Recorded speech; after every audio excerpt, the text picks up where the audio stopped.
before our intermission, so be ready to be loud. Introducing first, Nick. fighting out of country Amperage, please welcome Bobby Peardon. I love the man. He's got the glasses on. I hope they're going to take those off before he gets in here, huh? That's right. Well, you talk about ring psychology. He comes out looking a little bit nerdy, doing a little dance. He's having fun. I love this entrance. You know, when we talk about the nicknames, you got to love the nickname. This guy's nickname is the Pound. Now, of course, I'm thinking, oh, it's going to be ground and pound. He's going to hammer him one, all this sort of stuff. He says, no, I'm a doggy daycare owner. Gotta love a guy like that. Nick, you know about having fun in terms of what we do because you came out here in a way that no one has ever come out. When you talk about ring psychology, it wasn't glasses. It was a whole show with Nick Dubray. Tell us a bit about it. Sure. Well, and I've told these guys, I said, you need to have fun. You need to enjoy yourself on the way to the ring because it quickly becomes real business once that cage door closes. And I told them, take your time. The fight will not start before you're there. So there's no rush to get into the cage. Of course, everyone's got their own personality, and I don't want to tell anyone what to do. But I just love when people take their time and enjoy the moment. Well, you certainly got to enjoy the moment. There's no doubt about that. Because the idea being is that you might only get one shot at it here. But you came back and did it a couple of times because you were so amazing coming in. And his opponent, this guy's name is Amperage. We're going to talk about that. hails from country Alberta. This is Ashton McElroy.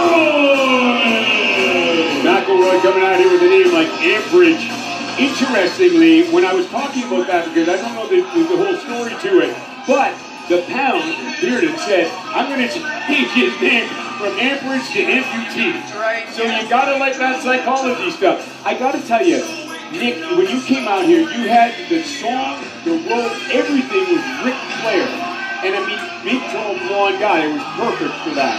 Did you have that plan with the idea of not only having fun, as you say, but was it really to throw the other guy off, to make him kind of, not be thinking about, wow, this guy, I didn't expect that. What do you think? I'd love to be able to claim that. And quite honestly, it was a moment that I wanted to enjoy, and it was for me, it was for the audience. If it happened to cause any consternation for my opponent, all the better. And so there you go. Consternation, I have to look up that word, Nick. I'm not sure where we're going. Fighters are getting in here. We're just a moment or two away from the official fighter introductions. This is the final bout before intermission. Let's go to the cage with Jay Dinez. This fight is 2 3-minute rounds in the 185-pound division and is brought to you by Champions Creed. And now, the official fighter introductions. In the blue corner, making his amateur debut, he's 29 years old and stands 6 feet tall. He weighed in at 177.5 pounds, fighting out of Champions Creed from Calgary. He is Bobby the Pound Peardon. And his opponent in the right corner. It's his amateur debut. He's 32 years old and stands 6 feet tall. He weighed in at 178.5 pounds, fighting out of Champions Creed from Calgary. Please welcome Ashton Amperage McElroy.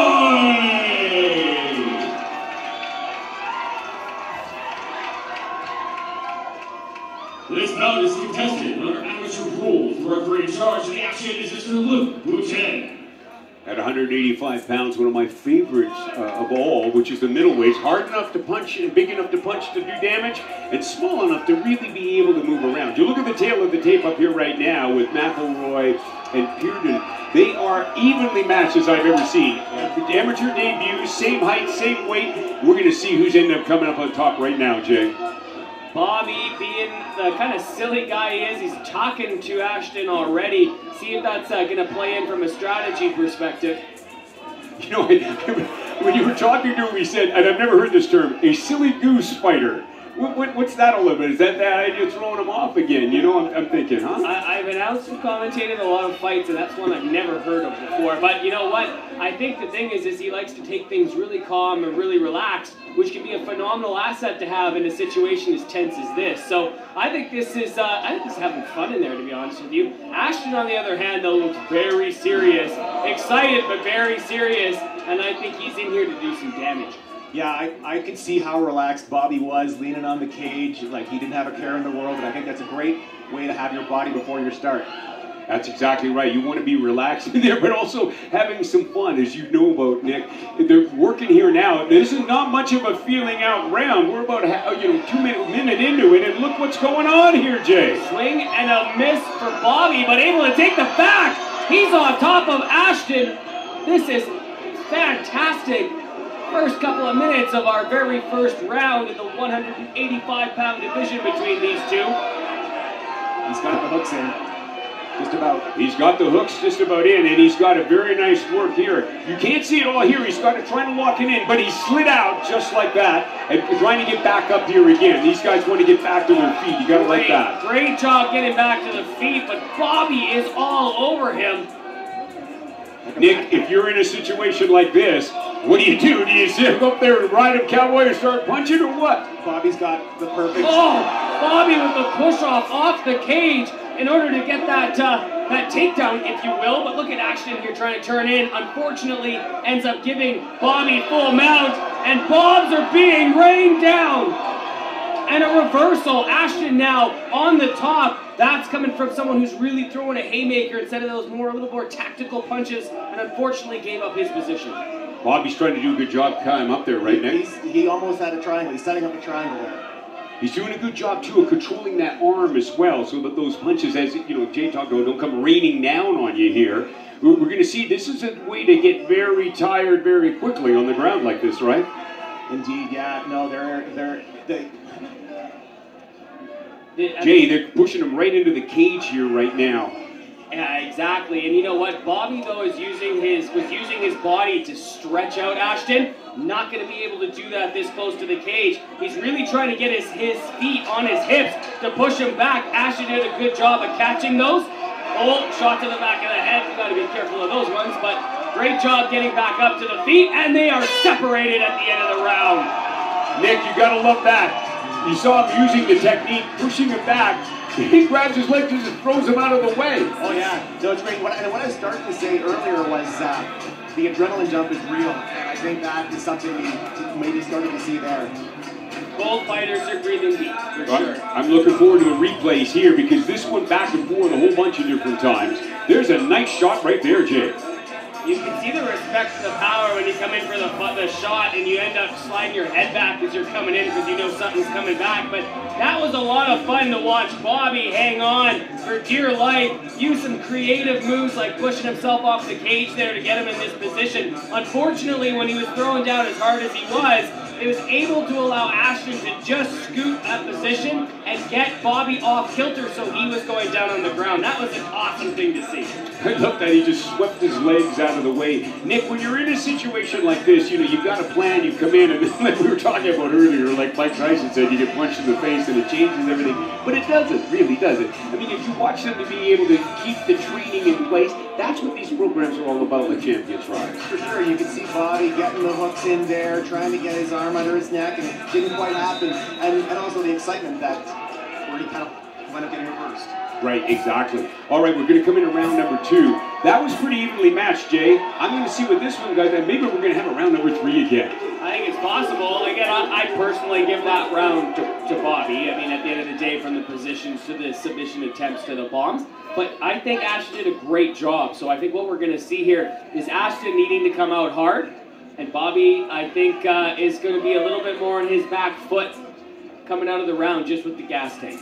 Bobby looks like he's got something up his sleeve to me, but I think that's all about that, trying to psych him out.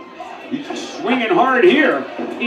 He didn't like that shot, so he decided to come back with one harder, but he's got to keep those hands up. Walking in with your hands down is a recipe for disaster. Speaking of the hand down, you see the left hand down here, right? I wonder.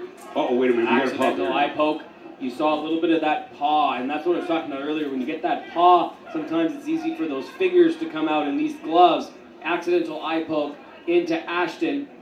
Give him some time to recover here. Nick, you've been in the cage with a situation like that, I'm sure, right? Well, does it affect you not only mentally? I mean, you certainly want to be able to recover, but how much does it affect your game when you know you've taken an injury like that, or at least an eye poke? Well, I didn't face an eye poke, but as long as it's not, if you feel concerned about your health, then I can totally get it. Like, I did have an eye injury after my fight, and so I can appreciate you want to be totally careful about this. Here comes the replay.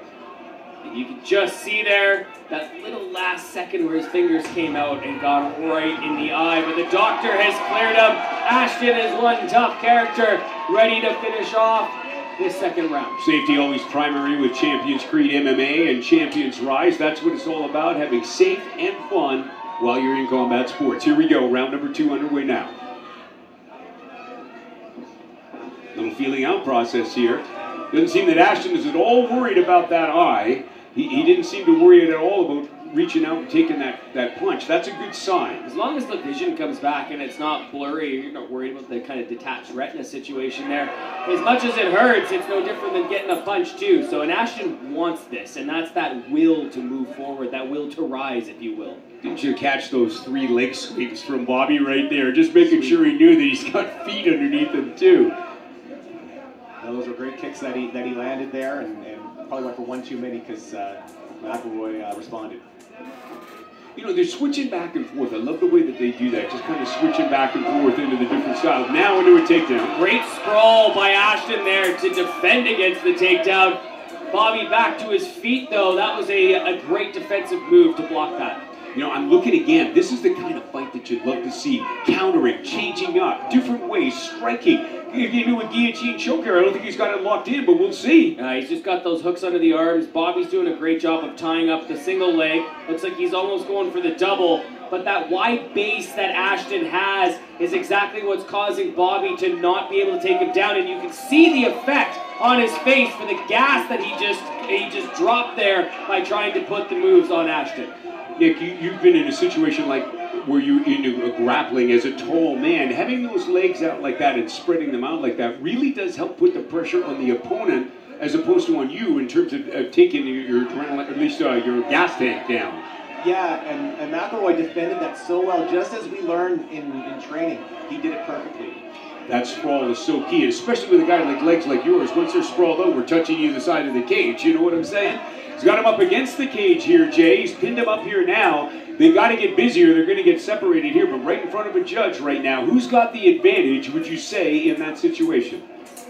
You know what? I mean, Bobby has been doing a great job of leaning up into him, and if he can get a sweep or a takedown, that's going to be good for the judges. However, when you see Ashton end up on the top like that, if he was able to maybe a little bit more time to do some damage on top, could turn the tides. But again, I think, although tired, I do give this one to Bobby, and I do think we are going to see the end of this fight. It was a great battle, but I don't think Ashton did quite enough to turn that second round into something a little more competitive. I do think these judges are going to call this one a 2-0 for Bobby Peardon. All right, we'll see what's going to happen. We'll look for that green flag, but I think the red one's going to come up. Here's the replay. Nick, help us walk through this one a little bit, would you? Sure. Well, you know, like you mentioned earlier, Jay, the sprawl that McElroy had there was perfect, which allowed him to cause this exhaustion we're seeing right now on Bobby's face. The one thing that I did not see was any effect from that. We have a green flag. That means we're going to the third round. Again, that is why the judges do what they do and we do what we do. But you know what? I am excited to see a third round. I think these guys are gassed, but I think they're going to leave it all in that cage. You got 3 judges with 3 different perspectives. Only one camera angle here. We see it differently in the cage from our perspective. The judges saw something, and I think that is awesome. that they're going to go to that third round. I agree, because that second round was very close, and so now we get this third round to make it decisive. I love it. Well, we'll see what's going to happen here, because Bobby said that he wanted to win by a submission. He wants to win by a choke. He wants to win by a submission. So we're going to see if he's going to be able to do that. Ashton said, I'll outpace, I'll outwork him, and I'll make him want to give up. So this is where it comes down to now. Rubber hits the road right now. Round number 3 here and bout number 8. Good show of respect by the fighters. I love seeing stuff like that. This is what combat sports is all about. Respect and heart, and these two have both. Seems to me that Bobby's not real happy about those kicks from Ashton when he comes. He gives that look where he says, don't do that again, and Ashton's thinking about doing it again. So we're going to see what's going to happen here. I think they're more cautious in this round because they know what's on the line now, right? I think you're definitely going to see a level of caution from Bobby. Ashton, I think, is going to be a bit more busy to the point of the gas tank that I think he does have. He does not seem as gassed as Bobby does, but Bobby's a tough guy, so that's going to be an interesting recipe for this round. Nick, how much of a surprise would it be to a fighter to suddenly go to a third round? Do you think that they knew they were going to go to this third round? I think you need to anticipate that you might go to a third round. It's always, you never know how the judges are going to see it. And like I said earlier, I think it's a fair call to make this go to a third round. Well, and I think this is a good third round here. This is more of that thinking man's fighter, the chess game, as it were. Somebody trying to get an advantage and look for an opportunity, and so far, there it is. And those takedowns on my scorecard, unofficial of course, is really what was turning that for me when I saw these takedowns. Because of the position that he's able to get and the potential damage that he can cause. Now this is interesting though, Ashton turning into it right now. Is he going to be able to get out and spin to take the top position is the question. Bobby doing everything he can to try to stay in the top position, but Ashton able to reverse it, and he's got that mouth guard back in. Here we go. Nice job by the referee not to interrupt the flow of the fight, just to make sure that safety first, bringing their heads back together in exactly the right position. Nick, it's a tough situation right now for Bobby. What's happening? Yeah, I was figuring the ground was his path to victory with the takedowns, but getting reversed is not doing him any favors right now. Jay, what do you think? Well, he was really trying to go for a triangle there, but wasn't able to get his foot slipped through the armpit. And now Ashton's going to be coming down. This is where we can run into problems with those unanswered blows. Bobby's going to have to stay very busy in order to not get this fight stopped if Ashton can string some shots together. He's doing a good job of staying out of the range of those fights by rolling around. But look at this position that he's in right now. This cannot be good for Bobby Peardon. And this is where the lack of elbows are working to the benefit of Bobby, because if I was in that position, that short elbow would be coming down for the cuts. But in this type of fight, that's not going to be an option for him. So, and you can see Bobby now trying to tie up the hand of Ashton to just prevent those shots, moving into the final 10 seconds of the round. Look at the way he's using his shoulder as well, using his shoulder to press his head in there, and for the first time we saw a knee to the body, which is completely legal. I think this one is close. I would not want to be on that judging staff here to be putting this one together, but you know what, regardless, great fight against two guys who went in there and wanted to leave it on the canvas, and they did just that. Well, and did Bobby have enough in those earlier rounds, right, to be able to carry it through? The thing that I saw here was a very careful couple of fighters. Then we saw that advantage. Then we saw guys try to throw some punches which would help to score some points. This is a tough one to call, Nick. It's a tough one. I felt like Bobby's gas tank was leaving him in that third round, which really helped McElroy. If I had to pick, I would say McElroy snuck this out, considering how bad he did. Not bad, sorry, but I think he lost that first round. And I think he's coming taking it back. Well, I think it's a testimony to these two fighters, the skill and the skills that they learned in Champions Rise, the program, to be able to go to a third round. We've had two fights coming into our intermission here. Both have gone to that third round. This can only tell us that the second half is going to be absolutely amazing. We are going to find out a decision here in just a moment. How much pressure is it when you're waiting? Like, oh, hold on. I'll tell you. Let's go to the decision. We'll come back to you. Ladies and gentlemen, the official results are in the winner by unanimous decision. In the right corner, Ashton!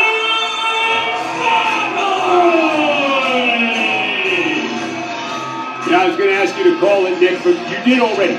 And that is, you said the gas tank kind of went down, and that makes a difference on that third round. Even if you're prepared mentally, you still have to be prepared physically. And you can see Bobby even signaling before they announced it. He was signaling that he knew his opponent had taken this fight. Well, you know, I'm going to catch my breath here just a little bit. I think we're going to an intermission, Nick. Yeah.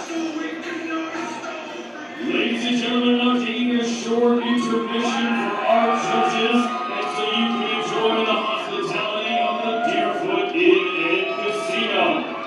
Bars are located in the back quarters of the Chrome Room, and the ATM is in the main casino and hotel. Washers are located right as you exit the Chrome Room. Our sponsors this evening are Deerfoot Inn and Casino, Champions Creed, HNLive.ca. Ladies and gentlemen, we will be back at you for the second half of Champions Rise. Nick Cabret, we are going to be back here right after this short intermission, but I can hardly wait. I think we should fast forward through the intermission. You know what I mean? I can't wait. I can't wait. Those fights were phenomenal. I think the pressure on the guys who haven't fought yet, the guys and gals, is going to be on them because they want to perform. They want to outdo the guys who are in the first half. Well, Nick, we see the replays here all the way through the sportsmanship as they give a hug, not just the fist bump. And, of course, the thing is, I'm hoping that you might come back and join us for our first fight in the second half. Will you come? Will you? Thank you very much. I would love to do that. Oh, that's great, because there's nothing like hanging out in cage side, right? Ladies and gentlemen, we will be back with the second half of Champions Rise in just a few moments.